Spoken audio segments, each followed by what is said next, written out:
At a time when the entire football world is facing challenges like never before, our guest tonight is very much at the coalface of dealing with the fallout of COVID-19. Melbourne Football Club Chairman Glen Bartlett, thank you very much for joining us on the Demonland podcast. It's my pleasure, Andy and Jace. It's good to be here. Glenn, we might as well cut straight to it. We've all heard about the cuts and sacrifices the club has had to make. How bad is the situation for the MFC, and is there any light at the end of the tunnel? Good question, Jason. Look, absolutely. Look, I'd say at the outset the club's in a very strong position to rebound from COVID-19. That's not to underestimate the size of what we've faced. We acted very quickly in March. We had monthly board meetings, turned into weekly board meetings, set up a crisis management working group. That included the exec and John Trotter, chair of Audit and Risk, and myself. And initially, the hardest thing was probably the uncertainty of how this season was going to roll. But we were certainly looking at a $9 to $10 million hole initially, which we've managed to work really hard to reduce that, probably more likely to $4.5, $5 million hole.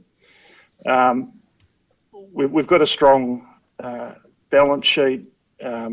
We're on a really good, I think, growth curve in terms of commercial and membership. And our commercial partners, by the way, have been unbelievable. And we've managed to add, 𝗣cie, 78 Gin and McDonald's, in this period. They've been unbelievable, as have our members that have signed up. So we're in a position where we want to be a financially strong and independent club. The vision's to become, a powerhouse on and off the field, and we're in a position where if we can raise $1 million by Christmas, we will not need to borrow from anyone, including the AFL, which is important because over the last few years we've reduced our debt from 8.2 mil to 2.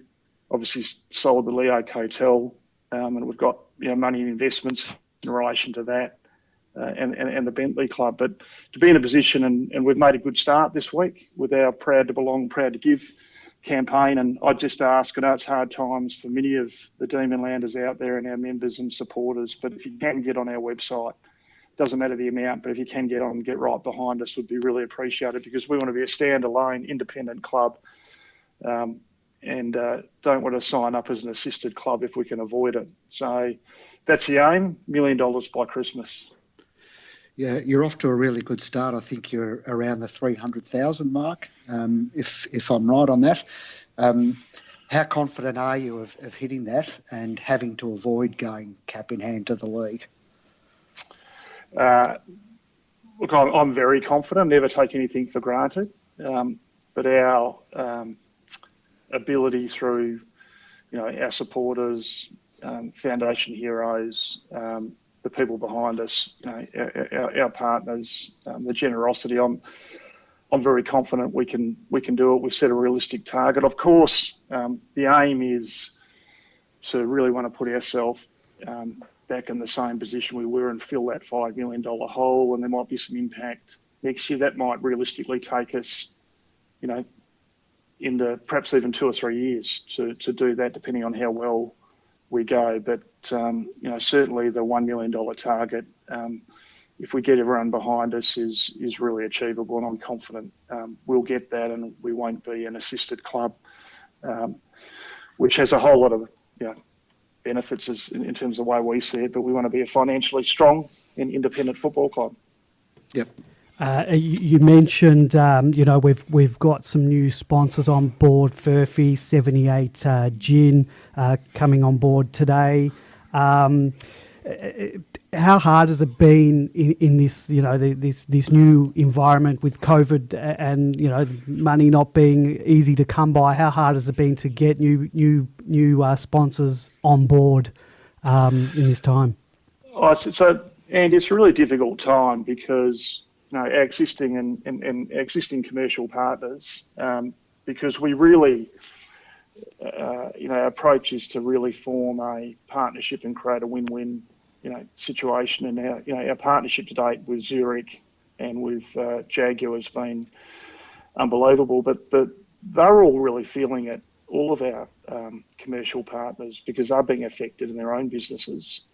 So even in managing those relationships and working with them to make this work in an uncertain time, is the season going to?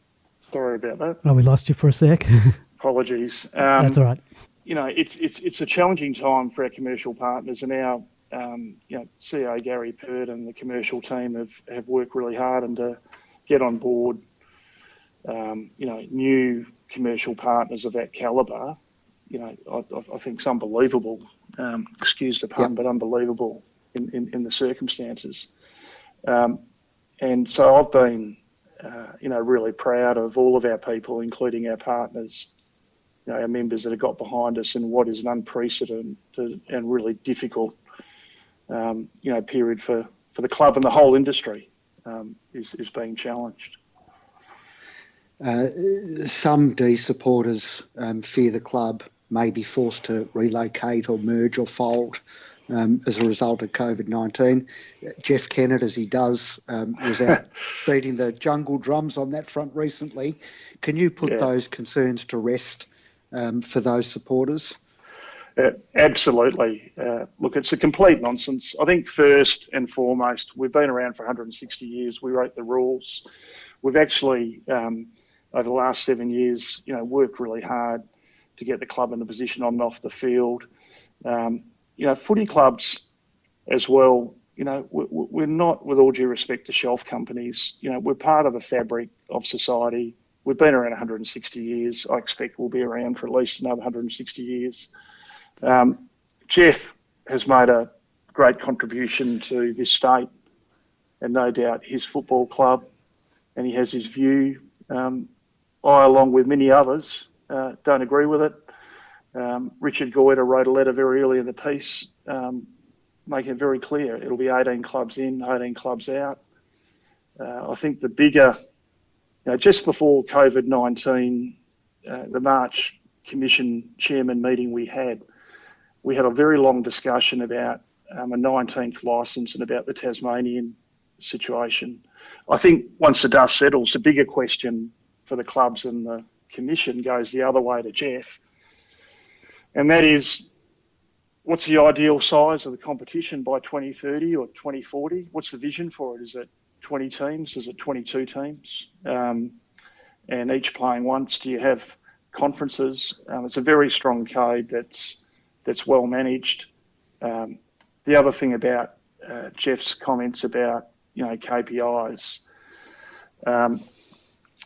if you're going to be an assisted club, there's a number of requirements you'll need to meet in KPIs. Unfortunately, when I took over in 2013, the club had lost $3.1 million.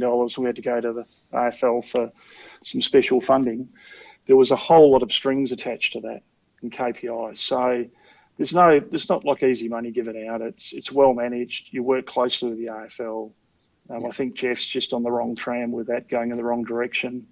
Certainly the other club presidents, people in the AFL, are not agreeing with that sentiment at all. He has his view. I and others have got, the view it's a strong competition. We want 18 strong clubs. We need to support the northern states. That decision was taken. Take a long-term view of it. And our club is in a very strong position to rebound from COVID-19 as an unassisted club. We've put a lot of work into the footy program, and I'm looking forward to what's in front of us, not just this year, but in the coming seasons to come.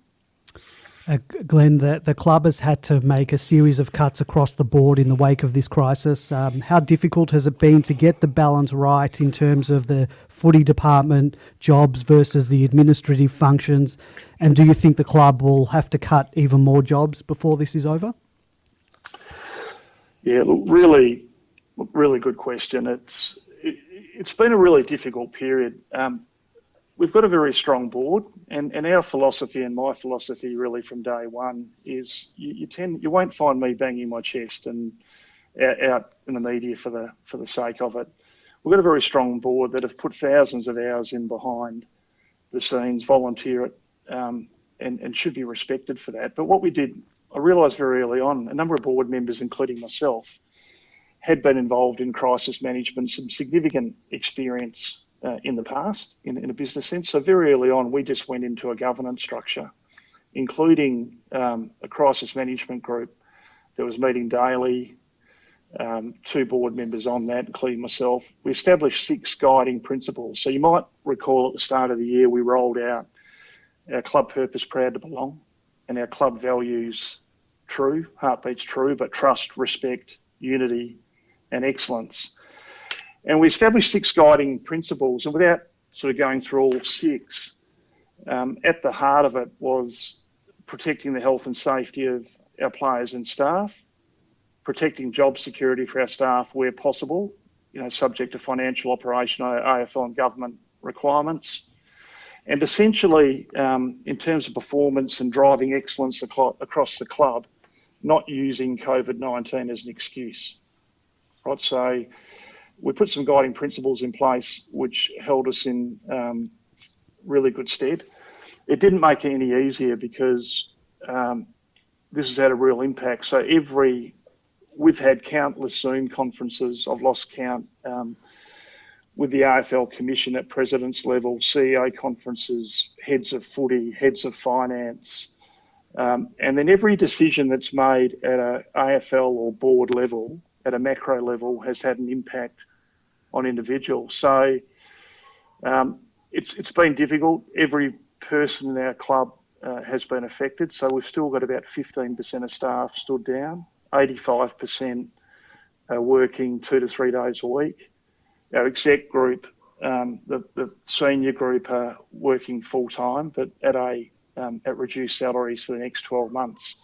So there's been a real impact on everyone. So on the one hand, whilst the guiding principle has been to do our best to protect our people, it's been a challenge because the reality of it, the footy cap obviously is going to come down next year. The requirements, even in this period, have had a real impact, and we've had to actually, stand down people and, reduce days. And one of the things I'm most proud about is our leaders, the way they managed it, but our people came forward very early on and said, rather than have, for example, 8 people on a skeleton staff full-time, can we spread the load across the team? So in terms of our club value of unity, we're all in this together. Let's spread it across everyone. So that's been really pleasing from a board perspective, the way our people have accepted the reality, dealt with, the challenges, and are working very, very hard for this football club in difficult circumstances. Before we move on to other matters, there's something that needs to be addressed that's very pertinent to what's going on in the world and the Indigenous community in particular here, and that was the racial abuse of 𝗍𝗫𝗃 on social media last week. Firstly, how is Nev and his family? How are they going? What is the support that the club has been giving him, and how do we root out this abhorrent behaviour? How do we root it out of the game?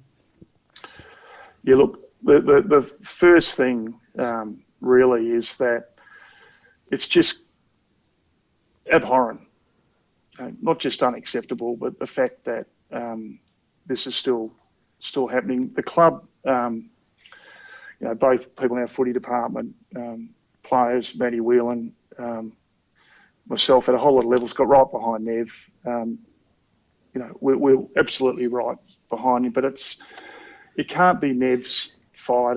It's all of us again in terms of unity together, stamping this out. And I've said that I will do whatever I can personally and take whatever steps and talk to everyone I need to in terms of laws, legislation, systems in this space to stamp it out. And particularly in forums, sometimes we can get carried away, but whether it's racial vilification, just straight out, defamatory stuff, sexist, we've got to stamp it out. And, the forums, you guys, the club, we're keen to work with everyone, that there's no place for it. Nev and his family in this day and age shouldn't have to put up with that. We're right behind him, with him side by side to do what we can. It has a real impact on individuals. It has a real impact. It's just not on. And I'd say to all Demonlanders, and majority of people are great, passionate. We love the passion. We love the different opinions. It's not about free speech. We love all of that, but there's just some no-go areas, and it's gone beyond just education. We've got to actually make people accountable and just cut it out. If they're members, we'll take the process and the harshest possible action we can, because it's just not on at any level. And it's just so disappointing that, I've met so many great people through the AFL. Coach, got friends in WA, coached in the country, got many Noongar friends. I was made at Honorary Yamaji, really great friends. They're just great people, and they just shouldn't have to put up with this. And it's really not their fight, it's our fight. And I'd encourage us all to stand together and just not stand for it, and take whatever steps we can to stop it and make people accountable. Well said. Yep. Moving on, Glenn, can you give us an update on the quest to establish a new home base for the club? And has COVID impacted how long have we got on that one? It's obviously been talked about for 30 years. What I wanted to say to all of our supporters is be rest assured this will be addressed. It is being addressed. So the big development over the last 6 months, we established a working group about 3 years ago, and I'll come back to that, but we actually have now a working group with the AFL at the table, MAPT, Vic Government, and representatives from our footy club. That we're onto the second phase, which the project is to deliver a home base with elite training facilities for the Melbourne Football Club in the MCG precinct. Nowhere else in the MCG precinct. There have been 4 or 5 sites looked at. The second phase, which by the way, Vic Government have been fantastic, they're funding the feasibility study into the preferred site. It's a really exciting project. Part of the vision is that we end up with elite facilities in the MCG precinct with a social club that members can walk to, pre-game, post-game from the MCG. And we've got a elite training facility as well, which has been very important for us at 𝗙cie. It's got an MCG size oval. The AFL and Vic Government, City of 𝗙cie, have put the best part of $10 million into the development of an indoor kicking area, gymnasium, better training, change room facilities, medical facilities for our men and women's team at 𝗙cie, and those facilities are due to be finished this month. So that's exciting. Interestingly, when we established the facilities working group, we had some consultants 3 years ago do some work, went through every piece of land in Melbourne Heartland, went through, I think, 300 professional elite training organisations around the world in terms of what you actually need and different designs. And it was interesting, a number of the overseas professional organisations had a CBD presence home, and then they had an elite facility an hour or two away. So the vision, I'm hopeful we'll also end up with if not an MCG size oval in the precinct, a Marvel size oval in the precinct, and the MCG size oval at 𝗙cie. It's obviously taken a bit of a hit the last 3 or 4 months because all of those stakeholders have been really focused on COVID-19 and getting through COVID-19. But that working group is now ramping up again, and it's an absolute priority to complete this second phase, finalise the site plans, and I can't wait to when we can announce that and present the actual plans to our members. So it's not talk, this is really happening. And I'm happy to take if you've got any other questions around it. I just want to reassure, we will deliver a home base. I can't tell you the date that will be announced. We're not talking about years. This is in our strategic plan to actually have it built, in the next 4-year period. Very confident. we're making really good progress. We've got the AFL and Vic government right behind us. It's one thing that's annoyed me from the start, the fact that Melbourne Football Club's the most iconic professional sporting club, in my view, in the world. And bear in mind, I wasn't born here, but I've got such a passion for the history of AFL and the Melbourne Football Club. And to walk around the precinct and you wouldn't know it's been our home. You wouldn't know we exist. In fact, if you tried to actually hide us in that space, you probably couldn't have done a better job. But we are, our boardroom, our administration's in the MCG. Our footy department, obviously, at AAMI Park now, relocated down at 𝗠𝗲𝗀𝗁𝘀𝗁, which need to happen through COVID-19. But we're on the cusp, not just of being a financially independent club, but about to become out and announce in the not too distant future where our home will be in walking distance from the MCG, which I just think is incredibly exciting. Oh, that's fantastic, because I wasn't expecting that as an answer, and was going to ask if 𝗠𝗲𝗀𝗁𝘀𝗁 would be a possible fallback option without the walking to the G part. But no, you answered that. So yeah, look, we set with the working group in a very methodical way a process where we collaborated with government through this, and in fact that's where the Jolimont Yarra Park option came from, through collaboration from government. And we worked through in a very methodical way. And one thing that became very clear to our board is that in terms of our brand and our heart, it's at the MCG. Now, other teams, this is always our home. Other teams have become tenants and play home games there, but this is always our spiritual home. And we've kind of been squeezed out of it, and I'm not, part of that I think has been the fault of our club. I'm not going to go over that. The fact is, our home needs to be, and our social club and where our members go. And I grew up in footy and a great club in the West, and a big part of it is being able to go to the club, go to the social club after a game, celebrate a win together, cry on your beer or whatever together if you lose. And that's a really important part of, the fabric of a club and what we need to do. So the reason I'm saying that is one of the non-negotiables is, and we have been locked into the MCG precinct because it's such a part of our DNA.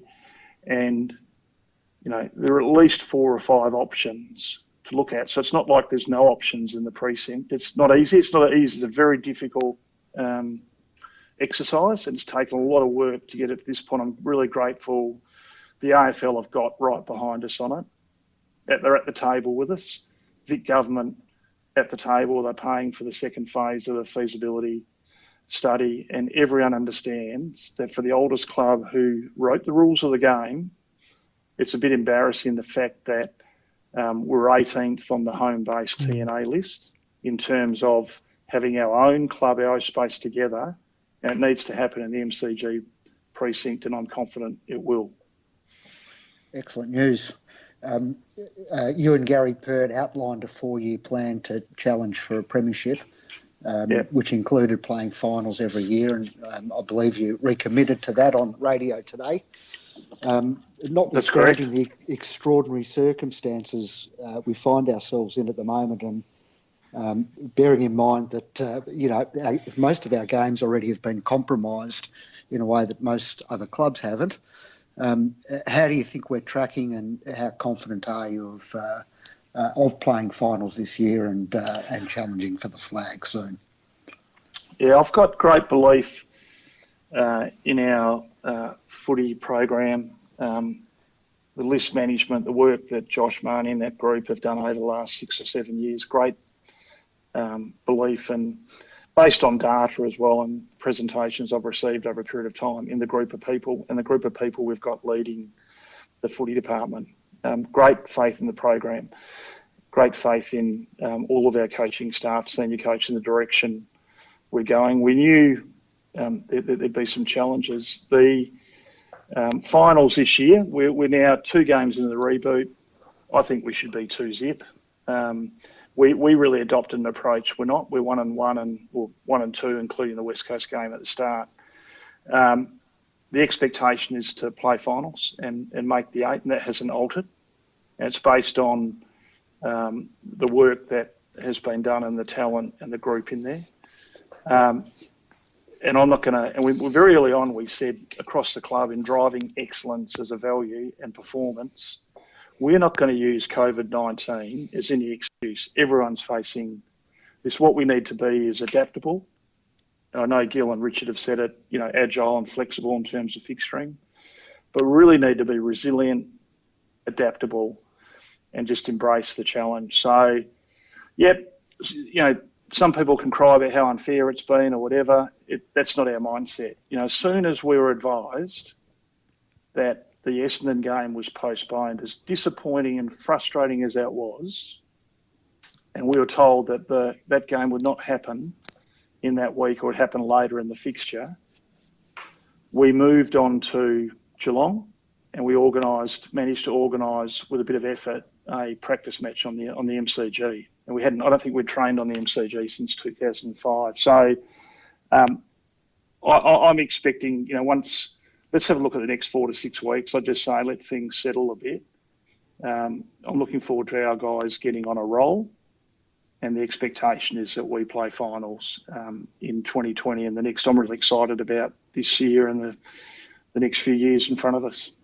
Well, it's no surprise that there's a growing frustration among some supporters who believe that we've gone backwards since Peter Jackson and 𝗠𝗲𝗀𝘀𝗁 left, or that our progress has stalled. What's your response to that? Is that a fair assessment or way off the mark? Well, I don't think Peter and 𝗠𝗲𝗀𝗁𝗀 were, package. There's a whole lot of people, from the board and within their coaching groups and within the exec that worked with them and work with us and are still at the football club doing great work. And that's not to diminish. 𝗠𝗲𝗀𝗁𝗀 came in a difficult place, as did Peter, as did myself. In that period, we had to stop the bleeding on and off the field and get a foundation. Purdy, I think it's disrespectful to our CEO, who really took over mid-2018. So he's appointed in June 2018, and all major decisions from that date and at really Peter's direction and agreement were run through Purdy from middle of 2018. In terms of off the field, last year we had 53,000 members. We had a loss, which was disappointing. There's some terrific work. One of the things we needed in terms of, we ran a professional process in terms of CEO, but the next 5 years was different to the previous 5 years. We set an opportunity to deliver a home base, which Gary had delivered at Collingwood, an opportunity to grow our members and our membership and our commercial portfolio, which Gary had done at Collingwood. And on track, all of those things have been on track. Unfortunately, we've taken a bit of a whack, as every club has, with COVID-19. Last year, a lot of things obviously happened in terms of preparation and that we reviewed. I think we made something like 17 changes to the footy department, including bringing in Darren Burgess and obviously Alan Richardson. So look, I just, based on, a year and, for my part, I focus on what I saw in the first half against Carlton was scintillating footy that, as a brand, I love seeing us play in 2018. We're capable of that and more with the talent on the list. Time will tell, but I'm very confident in the direction we've gone. I said it very early a number of times, that we had linear improvement, not just under 𝗠𝗲𝗀𝗁𝗀, but Goody came on board late 2015, had a central role in 2016. We went from 7 wins to 10 to 12 to a prelim. 15 operations, whatever. In the review, obviously some work in our strength and conditioning fitness area need to happen, and some other changes which we've We always said there would be some bumps along the way. It wasn't going to be just a straight line to the top, and that's what we faced. We've been challenged now for different reasons. We'll fight our way through it. We've become tighter in this process. We'll come through it. A stronger club. We're not going to reduce our expectations of our plan and what we expect to do over the next 4 years. They're realistic expectations based on the work we know that's done, what we've done, on the talent we've got, or the character of the people leading the club. So, look, I just totally reject that idea. The programs have been continued. 𝗠𝗲𝗀𝘀𝗁 was integral in identifying 𝗠𝗲𝗀𝘀𝗁 as his successor and mentoring him. 𝗟𝗶𝘀𝗀𝘁𝗁's a very experienced and competent CEO, is doing a great job with the exec, with the club, working with the board on some very difficult issues. So we're really well placed in terms of success and the club being set up on and off the field. I know there'll be people that won't believe it until they see it, but we are coming. We're in a good place. There's a lot of hard yards that have been done on and off the field, and we're going to stick together, come through this, and we'll enjoy the success together. Sounds good to me. If we were to fall well short this year, and I think we're all hoping that last year was the aberration, and that the 2018 was the normal. If we were to fall well short again this year, does that put Simon and the FD sort of under the pump, or is there a bit more time there? Sorry, I asked that on. Look, I may laugh because on behalf of some we're always under the pump. Trigger-happy right? forum members. Yeah. Look, I appreciate people have got opinions and who should play where on game day and, on the senior coach and so forth. But I've got the utmost faith and respect in the direction of the footy department, led by Josh and Simon as senior coach. People can panic or jump to a negative. We committed to the program, and the program's not just this year. If things fall short, like we did, and we review it on a regular basis, we will ask the right questions and review the right things, and if necessary changes will be made. But as I've said, the improvement I saw, in some ways people might say we got there a bit earlier. Like when you looked at you got to remember where we came from in 2013, 2014. But I can remember my first day as president sitting, watching our team on the MCG, wondering if we're going to score. The work that's gone in, and we are going to, it's a ruthless, challenging competition. You can guarantee we expect performance, we expect results. I'm not accepting, and I won't accept anything other than playing finals this year. And if that doesn't happen, we'll review that and we'll make appropriate, decisions into next year and beyond. But my confidence in the footy program, in where we're headed, what's been going on. I have spent a bit of time down the footy department. I might have played a long time ago, but I do have some idea. I'm very, we're a professional organisation. There's some terrific work being done. Can we get better? Yeah. Were the mistakes made on Sunday that shouldn't have happened? Yeah. Were there some learnings on strategy? Yeah. And we'll continue to actually drive the program. And I'm confident that's why we've come out with our 4-year strategic plan and expectations, and we've nailed ourselves to the mast on it. I'm confident all of those things are achievable, and I'm going to be doing everything to make sure that we achieve each and every one of them as president. Glenn, just a couple more questions. Can you give us a brief insight into the life of an AFL chairman? What does your typical week look like in an ordinary footy season, I might add? Yeah, it's a really good question. I'd probably, a long time ago, I was very passionate about playing golf and deep sea fishing, and my hobby's become absolutely 100% Melbourne Football Club, in terms of not just hobby, but every spare minute of time that you've got. The typical week, it's a bit hard to identify, particularly in the current climate. But if I try and think back, look, I even miss, hosting other clubs in our chairman's function, visiting other clubs as a guest of their functions and watching the games, travel to all the away games. But there'll be, we'd have 8 board meetings a year, probably a couple of strategy days, which are quite time consuming. We've always got, events on, whether it's with different coterie groups, inner sanctum, internal discussions. It's a bit hard to identify. It's a really busy role, challenging role. But I've, to be the 21st president of the Melbourne Football Club, and, I've really devoted myself to it, and I'm like a dog with a bone in terms of wanting the ultimate success. It's been a privilege in terms of people that I meet, and there is a lot of meeting. Then there's the AFL special projects you do get involved in. So I was involved in selecting and appointing the first Indigenous Commissioner in Helen Milroy.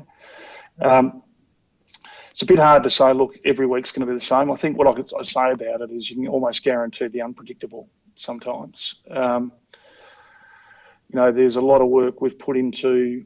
I established a fundraising group with David Robb as chair, who worked closely with George 𝗟𝗃𝗀 on our Proud to Belong, Proud to Give program. The facilities working group has taken up a lot of time. I've now stepped back from that committee from a governance perspective. It's well on its way. As I said before, I'm really excited about the next steps with that. So there's a lot going on, and then of course there's the occasional media request or communication from members. I mean, one of our guiding principles was to make sure that we communicated regularly and transparently and engaged with our members, which both through different forums, but including letters and some podcasts. I mean, Purdy and I did one together. We've really focused on trying to make sure our members are really informed about what's really going on at the footy club. I don't know if that really answers it. It's pretty difficult to just map out a standard week. It's almost like every week's different, but. No, it does. But I will just add. I was going to ask you this a bit later, but I'll just put it now. How does a sandgroper who played in West Coast inaugural team, become chairman of the MFC? Can you tell us briefly about that journey? How long have we got? As long as you want. We're avid supporters. We're happy to listen. Yeah.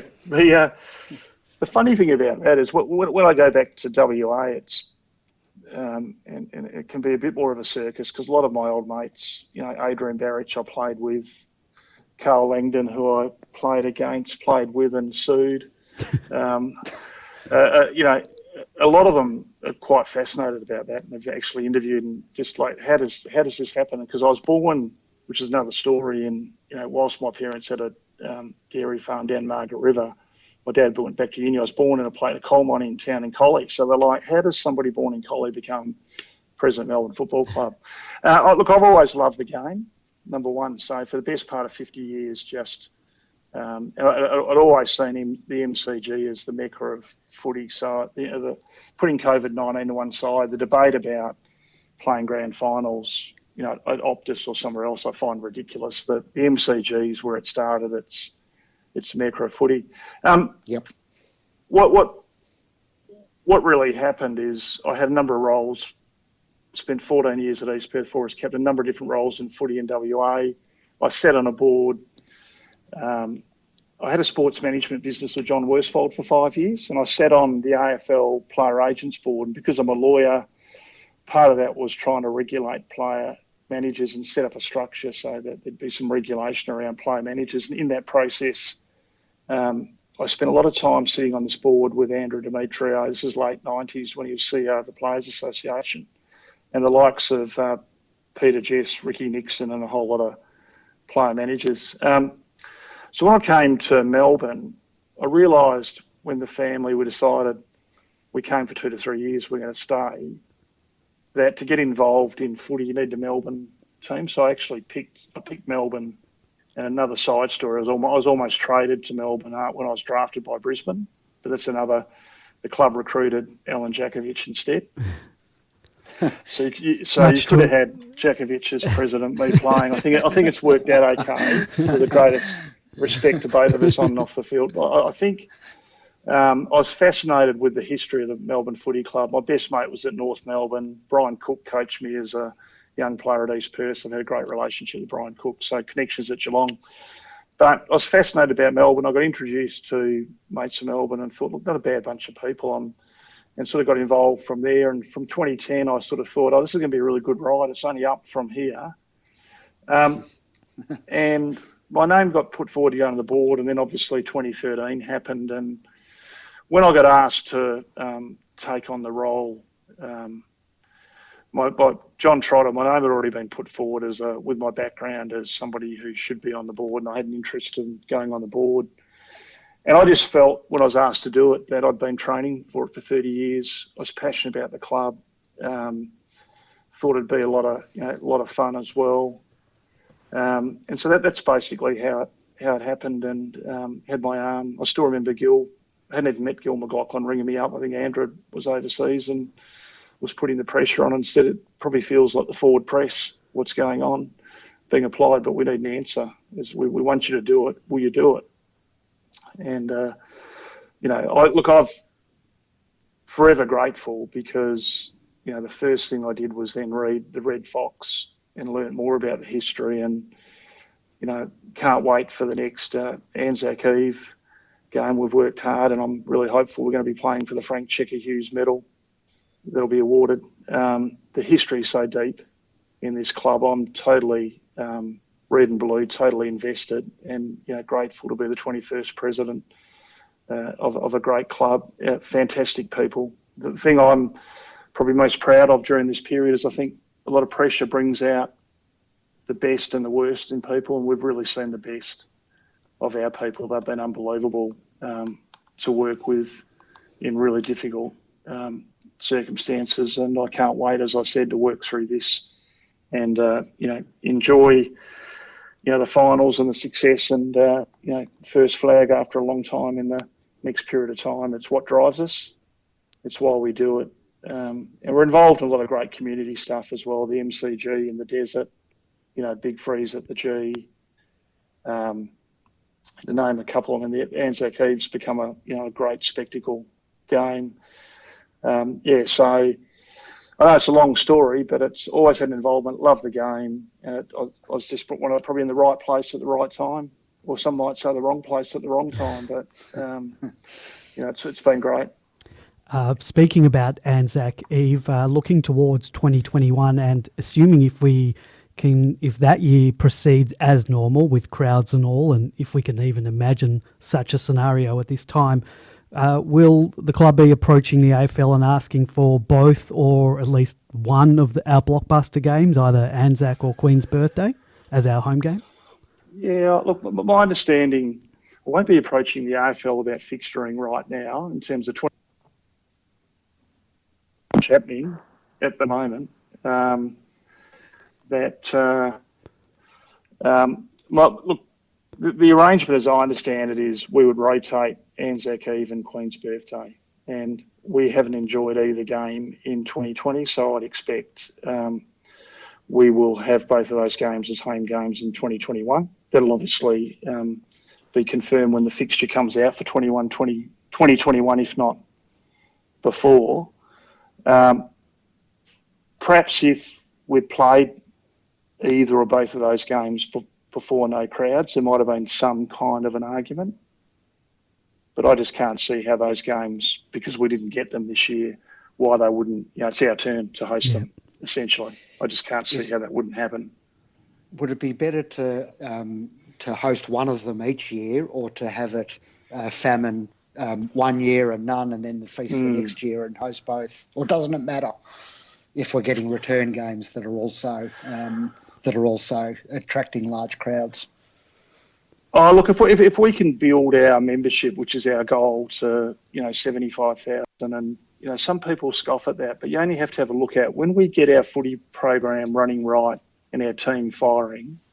If you look at 2018 and sort of 91,000 there, probably 75,000 Melbourne supporters 2 weeks in a row, you sort of get a sense of what we're capable of. If you've got a membership that size, it probably doesn't matter, whether it's both in 1 year or spread. Probably over time it does make sense if you can, to spread that.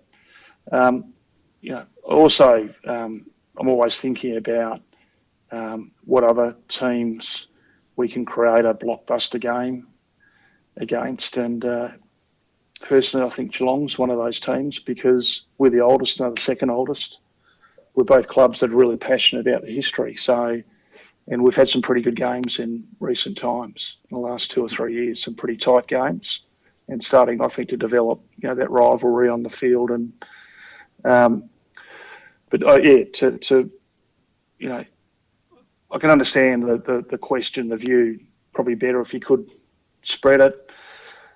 Sometimes it's, in terms of fixturing, that means one club sort of perhaps saying we won't have it this year and we'll put it off for the next year. We'll see what rolls over the next few years. At end of the day, we're really focused on those strategic goals in our plan. And if we achieve those, it probably doesn't really matter at all. Glenn, we're extremely grateful for your time. Any final message to the members and supporters out there? No, thank you. Again, I'd just really like to, thank the supporters and members that have jumped on this year and got right behind us in really difficult circumstances. I know for everyone out there, really appreciate the loyal support. If you haven't signed up and you can, please sign up. And irrespective, if you can spread the word, get on the website, and if you're able to donate, whatever it is, it all helps. We really want to be a financially independent club, and that's our immediate goal, to raise that $1 million by Christmas. Thanks, guys, for the questions. Really appreciate the time, and I will say, go Ds. Yeah, exactly. Go to melbournefc.com.au/give and give what you can. Glenn, thank you so much for your time. We really do appreciate it. We know your time's important, and it was great to have a chat with you about all these issues. And we look forward to many years of success with you at the head. And go Ds. No worries, my pleasure. Thanks, guys. All right, thanks, mate. Thanks, Glenn. Cheers. Bye for now.